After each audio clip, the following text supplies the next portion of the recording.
Hello friends, welcome to my YouTube channel study with next. दोस्तों, हम लोग पढ़ रहे हैं लूसेंट की जीके बुक इंग्लिश में।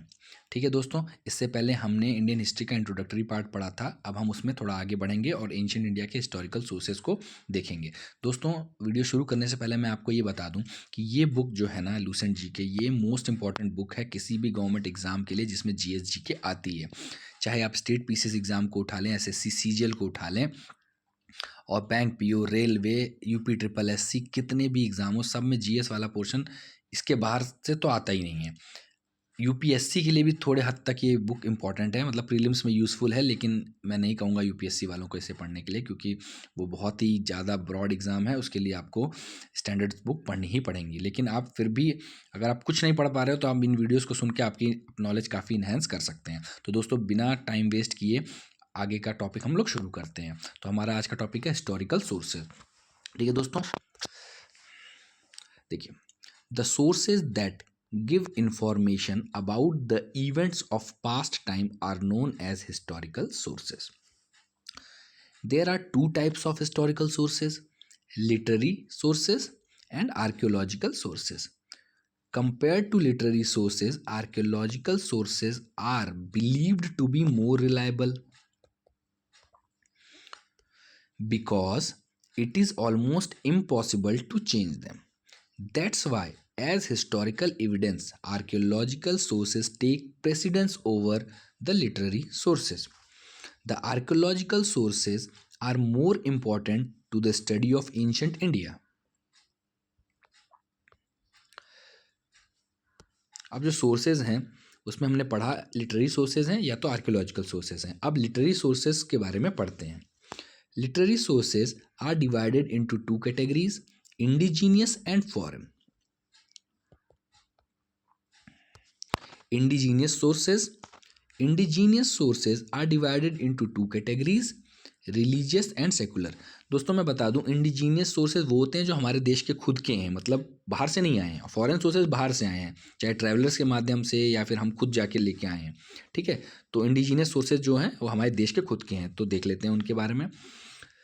Indigenous sources are divided into two categories: religious and secular. Under religious texts, Brahmanic Hindu texts, Buddhist text, Jain text are included. Under secular text, historical text, semi-historical text, biographical text, etc. are included.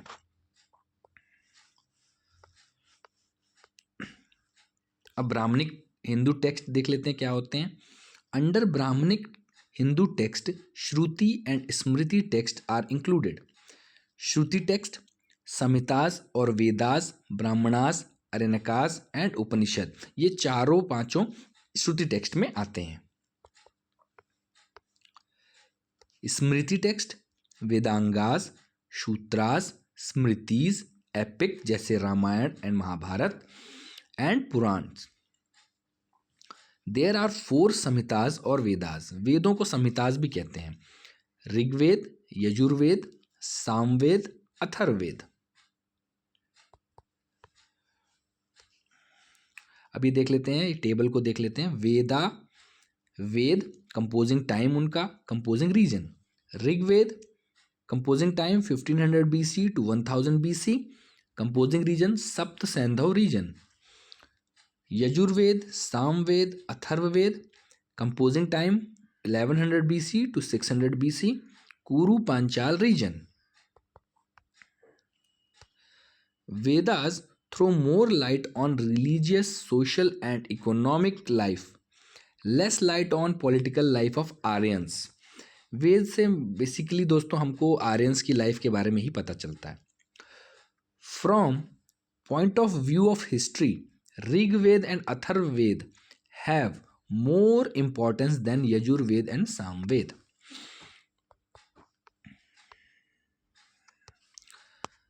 The composing time of Brahmanas is 1000 BC to 600 BC. Shatpat Brahmana throws light on Gandhar, Shalya, Kaikeya, etc. of northwest region, and Kuru Panchal, Kosala, Videha states of eastern region of India.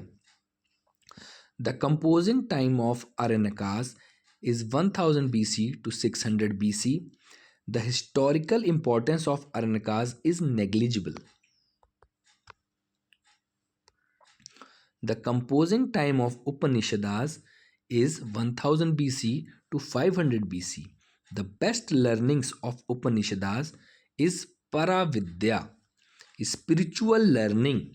The aim of life is merging the individual soul into world's soul, which is known as Paravidya. Very important friends, बहुत ध्यान से ये उपनिषद के बारे में कई बार question पूछा गया है सीधे सीधे.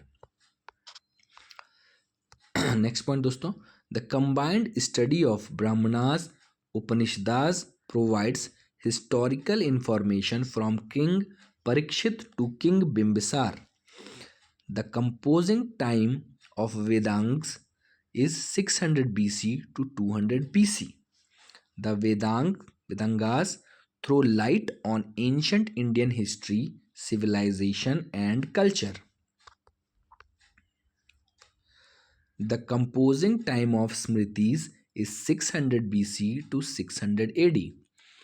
The Smritis provide the knowledge of social organizations, their theories, customs, king's rights and duties, king's relation with their subjects, etc.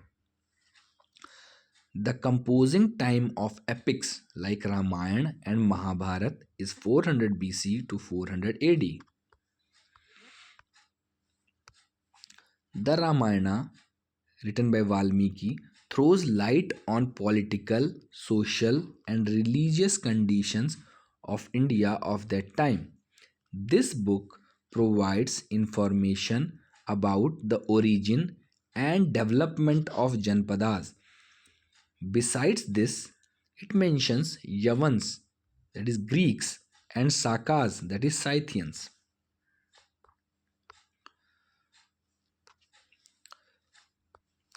The Mahabharata, जो लिखा गया, written by Ved Vyas, throws light on political, social, and religious conditions of India of that time.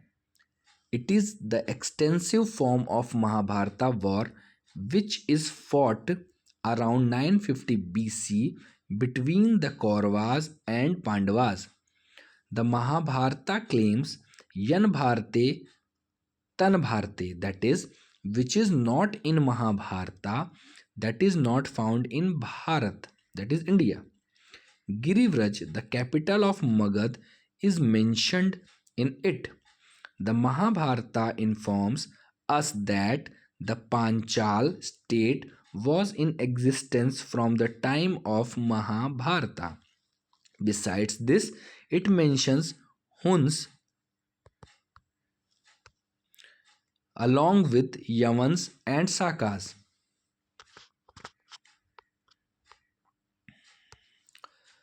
Next point, the composing time of Purans is 400 BC to 400 AD.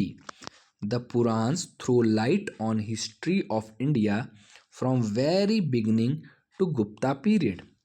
Generally, Purans have 5 segments: Sarg, that is creation of the universe; Pratisarg, recreation; Vamsha, that is Vansh, genealogy of gods and sages; Manvantar, epochs of Manu; and Vansanucharitam, that is narratives of ancient dynasties, in which only Vansanucharitam is important from point of view of history. Unfortunately, Vansanucharitam are not found in every Purans. The only Purans that have Vansanucharitams are Matsya, Bhagavat, Vishnu, Vayu, Brahma, Bhavishya, and Garud Puran. Garud Puran has genealogies of Puravas, Ikshvaku, and Brihadrath dynasties, but its date is not definite.